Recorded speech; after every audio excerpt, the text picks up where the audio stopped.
She was mocked at the firing range for being too poor, too quiet, and showing up with a rifle that looked like it belonged in a scrapyard. "You here to mop the floor?" One shooter scoffed. "Let her try, at least we'll get a good laugh," said an organizer, smirking.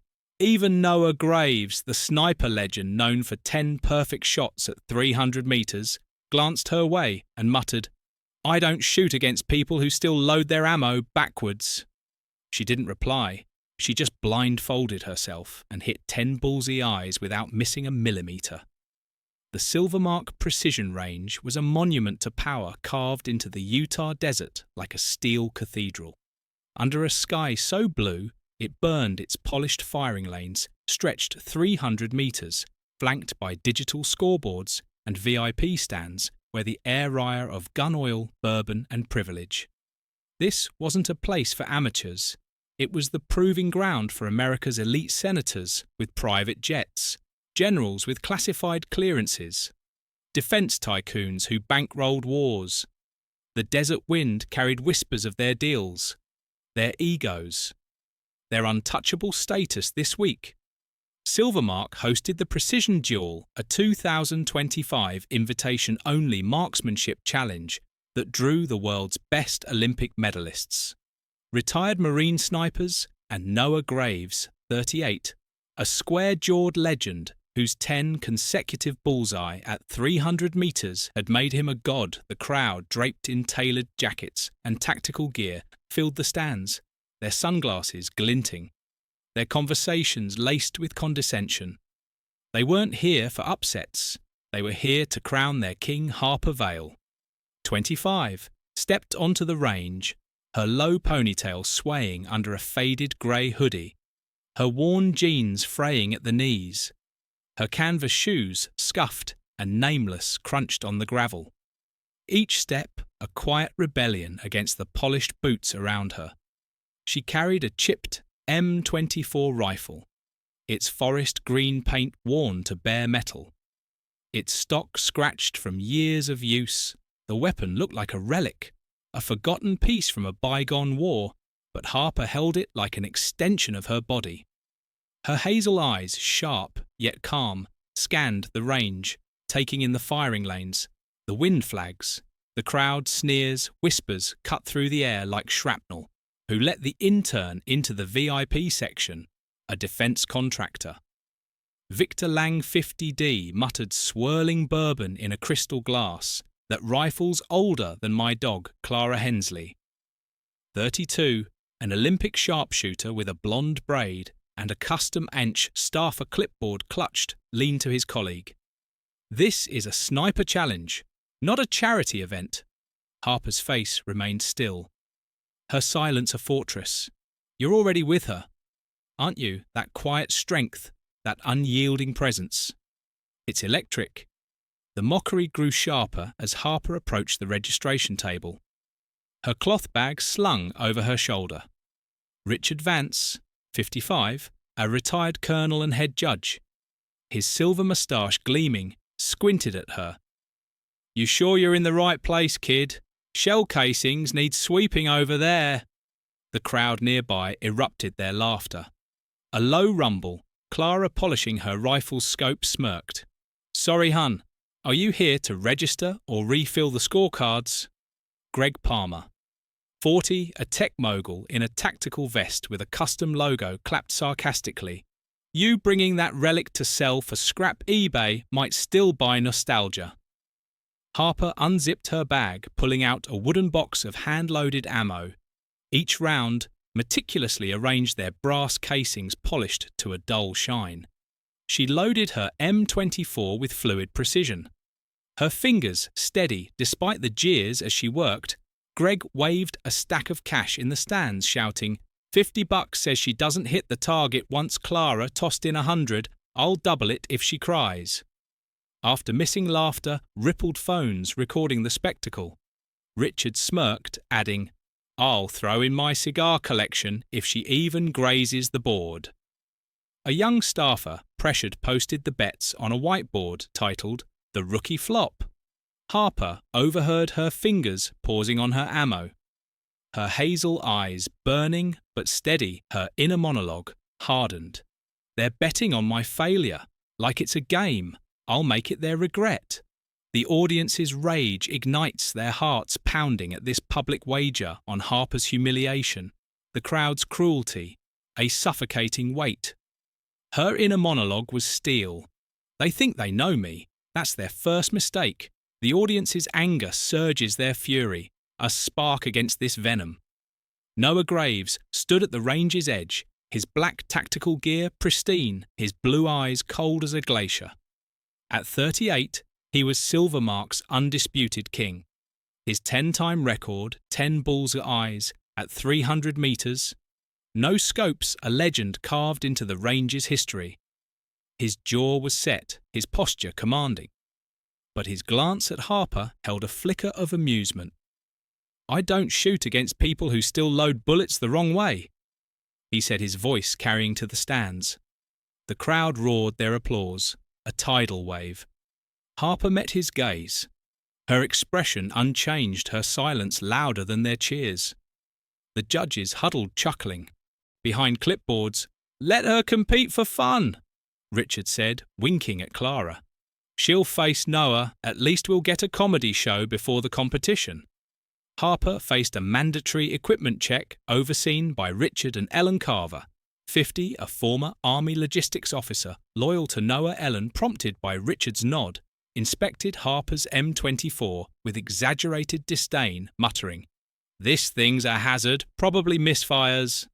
She accidentally jostled Harper's ammo box, scattering her rounds across the dirt. Clara called out, "Careful, don't break the museum piece." Richard smirked, denying Harper time to reorganize. Rules are rules, move along. Harper knelt, salvaging her ammo under their gazes, her jeans streaked with dust. Ellen whispered to Richard, "She's done before she starts." Harper's inner monologue was ice. "They think they can break me with tricks they'll learn. I'm stronger." The audience's fury boils their hearts breaking at this deliberate sabotage, the official's pettiness, a searing wound. Harper nodded once, her hazel eyes steady, her inner voice calm laugh. "Now you won't soon." The audience's rage surges, their hearts aching at this orchestrated cruelty. The precision duel's rules were merciless. 10 shots at 300 metres, no scopes, no wind adjustments. After the first shot, the target's bullseye, a dime-sized dot, was a speck in the distance. Unforgiving Noah stepped to the firing line, his custom Remington 700 gleaming like a polished blade. The crowd hushed, the scoreboard's cameras zooming in. He fired 10 dry cracks each, a heartbeat apart his stance, flawless. His breathing controlled, the big screen flashed 10-10 dead centre. The stands exploded. Chants of Graves shaking the air. Noah turned his smirk, aimed at Harper. "You still want to shoot, or should we bring you tissues now?" Clara clapped, laughing. Greg shouted, "Save us the clean-up." Kid Victor Lang raised his glass. Toasting Noah's dominance, Harper walked to the line. Her faded hoodie a rebellion against their polish, her chipped M24 a challenge to their wealth. She said nothing, her silence a blade. The audience's rage piques, their hearts breaking at this public crucifixion. Their fury a gathering storm at a pre-duel reception. The previous evening, the crowd had mingled over cocktails, their chatter turning to the legend of Owen Vale, the Marine sniper, whose phantom shot 10 blindfolded bullseyes at 300 metres remained unmatched. Clara, glass in hand, sneered to a group, if Owen Vale saw this girl with his rifle, he'd roll in his grave. Greg chuckled, adding, "She's probably some wannabe pretending to know his name." Richard, overhearing, joined in. Vale was a god. This kid's an insult to his memory. The laughter spread, spectators toasting to real snipers. Harper, nearby, retrieving her gear from a locker, heard every word, her fingers tightening on her M24's strap. Her hazel eyes were a storm, her inner monologue aching. "They mock my father to mock me. They'll choke on those words. The audience's blood boils their hearts, raging at this desecration of Harper's heritage. The crowd's arrogance, a toxic cloud. Harper set her M24 on the firing bench. Her movements deliberate, almost ceremonial. She kicked off her canvas shoes, standing barefoot on the concrete, her toes curling against the cool surface, grounding her to the earth. From her cloth bag, she pulled a black silk cloth, a blindfold. The crowd's murmurs died, replaced by a stunned silence. She tied it over her eyes, the knot tight her world. Now darkness, the laughter erupted anew. She thinks this is a daredevil audition. Greg jarred his phone out filming. Clara snorted. What's next? Juggling the ammo.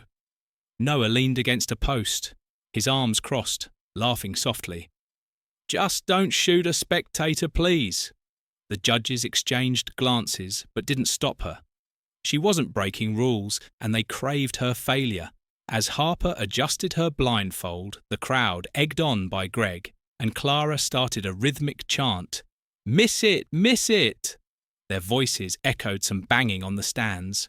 Richard smirked, whispering to Ellen, Let them have fun!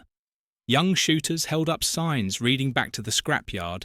Clara tossed a paper cup toward Harper's bench, missing, but laughing. Harper's hands were steady, her inner monologue resolute. Their noise is their fear. I'll silence it with my shots. The audience's rage explodes, their heart shattering at this mob-like cruelty. The crowd's sadism, a suffocating trap. Harper's hands found her rifle. Her fingers tracing its worn grip, feeling every scratch, every dent. A map of her past. Her inner monologue whispered, This is my range now. You're on edge, aren't you? That bold move, that blindfold, it's a spark in the dark. The range fell silent, the desert winds whistle.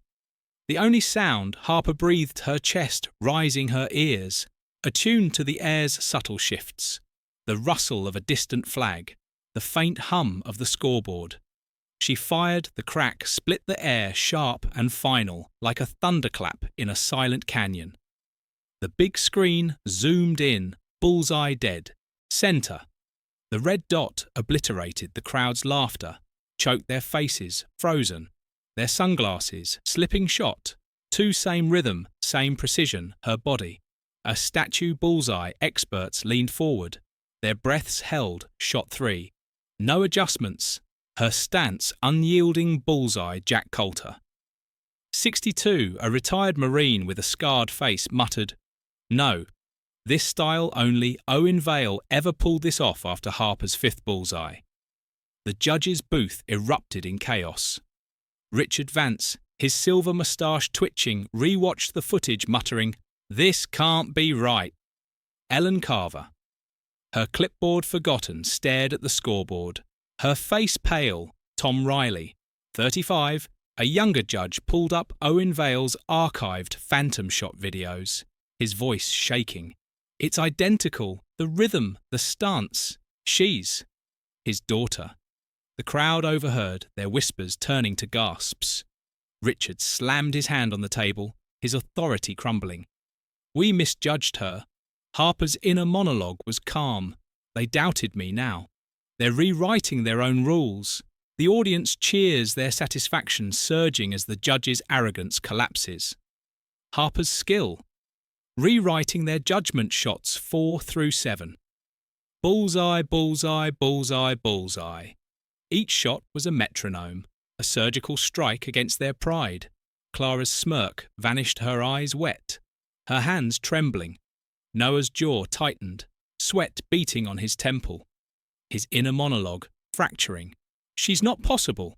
She can't be. The audience's anticipation roars, their hearts pounding at this impossible mastery shot. 8, Harper's breathing was a rhythm, her blindfold unwavering her world, a symphony of sound and instinct. Bullseye, the range was a graveyard, the crowd's jeers, a distant memory shot. 9, the crack echoed, the scoreboard unyielding its red dot, a testament to her precision. Bullseye, Greg's phone slipped from his hand, clattering to the ground. His bravado reduced to ash shot. 10 Harper's final shot rang out the sound, clean absolute like a bell tolling the end of an era. The screen flashed 10-10. Not a millimetre off, she pulled off the blindfold. Her hazel eyes calm her face, unreadable. The desert sun catching the faint scars on her knuckles, marks of a life unspoken. The head judge. Richard stammered his clipboard, trembling. Only one person ever mastered that. That's the phantom shot. That's Owen Vale's technique. Harper's voice was steady, cutting through the silence like a blade. And Owen Vale didn't just leave his legacy to textbooks, he left it to his daughter. The crowd gasped, their world upended, their arrogance shattered your cheering right that reveal that triumph. It's a supernova. Owen Vale was more than a name. He was a myth, the greatest sniper in marine history. His phantom shot a feat no one had replicated.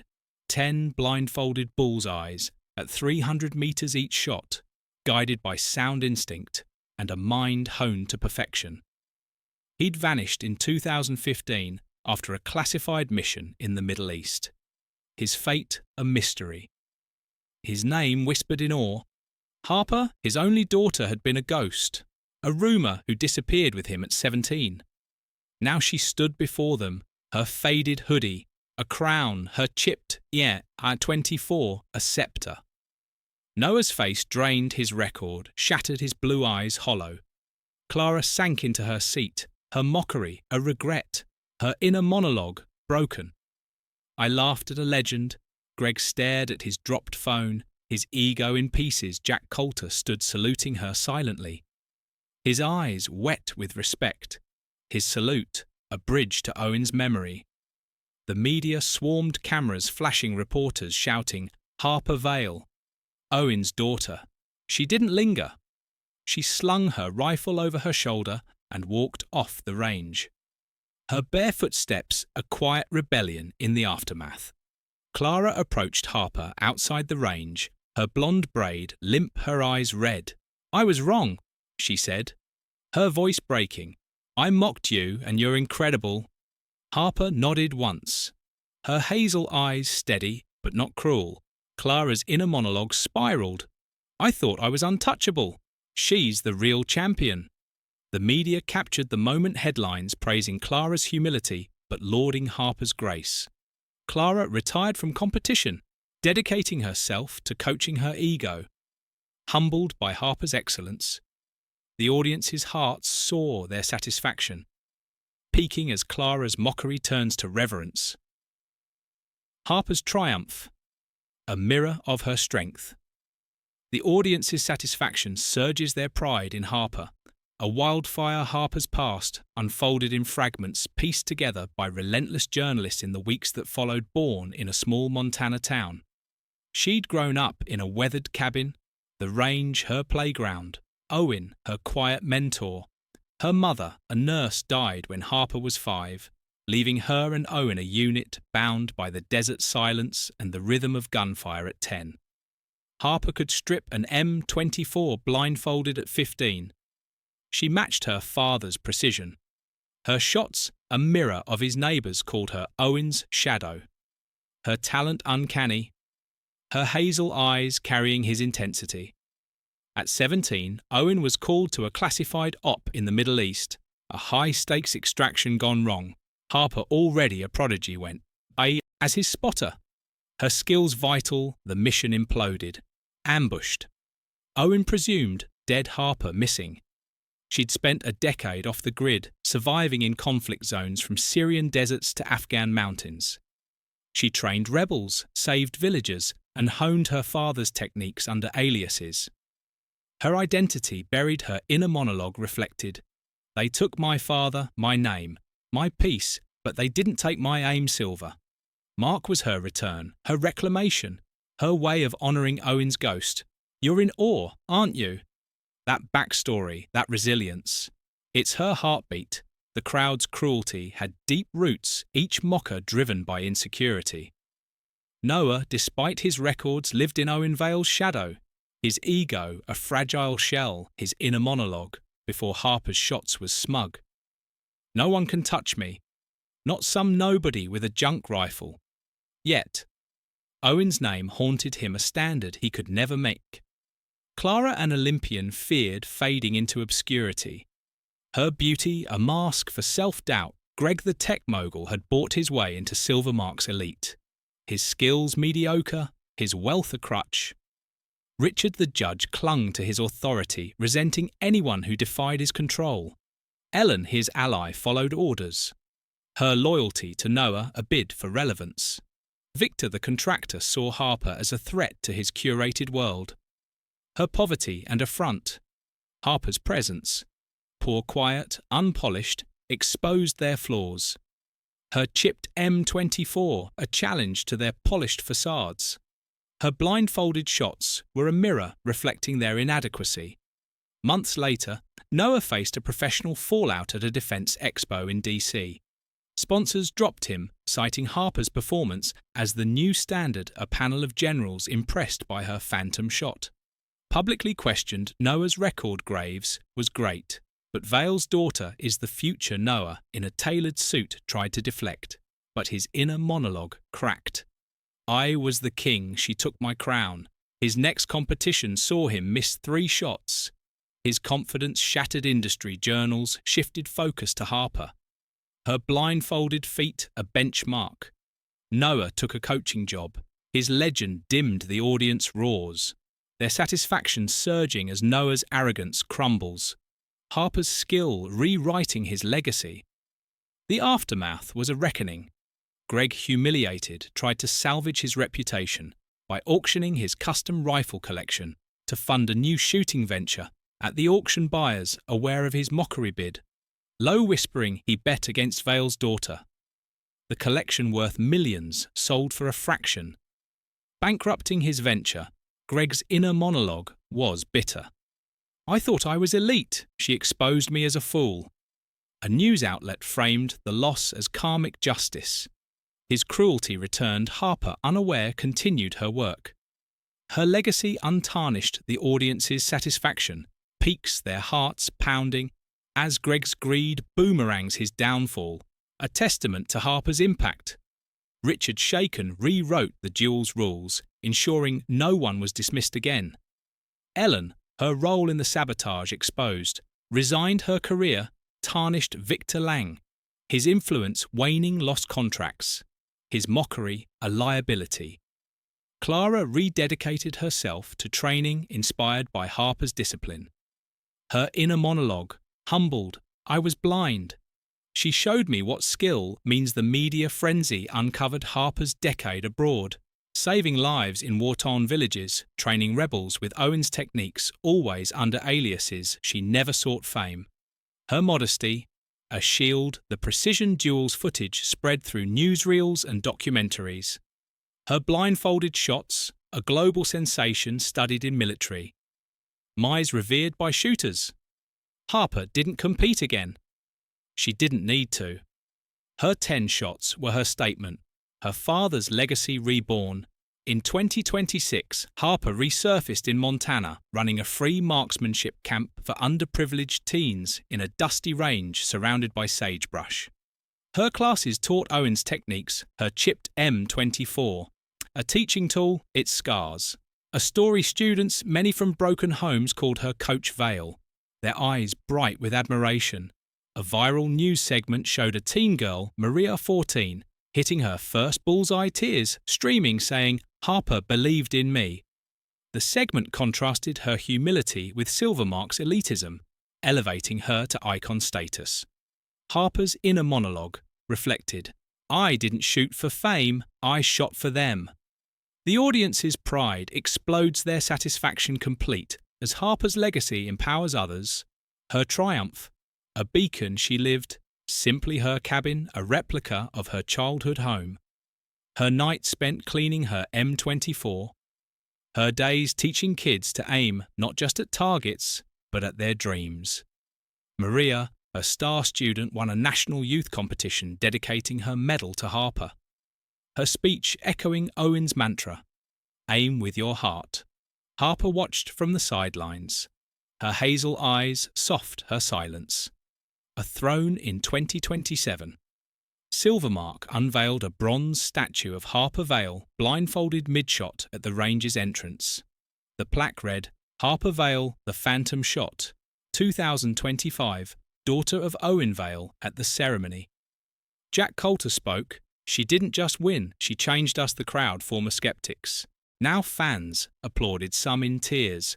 Richard, now retired, attended.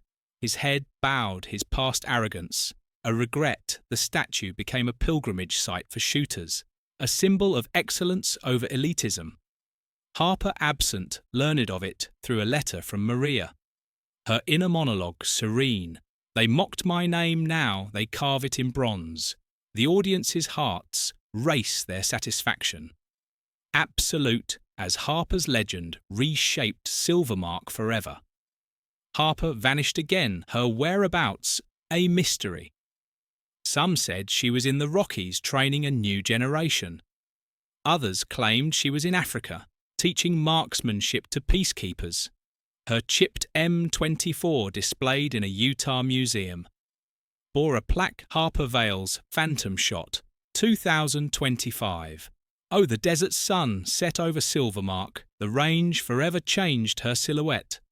A legend Owen Ailes' daughter had spoken. Not with words, but with 10 perfect shots each, a testament to her strength. Her silence, her aim, her final inner monologue, as she walked away, was clear. "I didn't come to win. I came to show them who I am." The audience's heart saw their awe at Harper's triumph, a lasting echo. If that story made your heart race hit, share it with someone who's ever been doubted, comment below. What would you have said to Noah?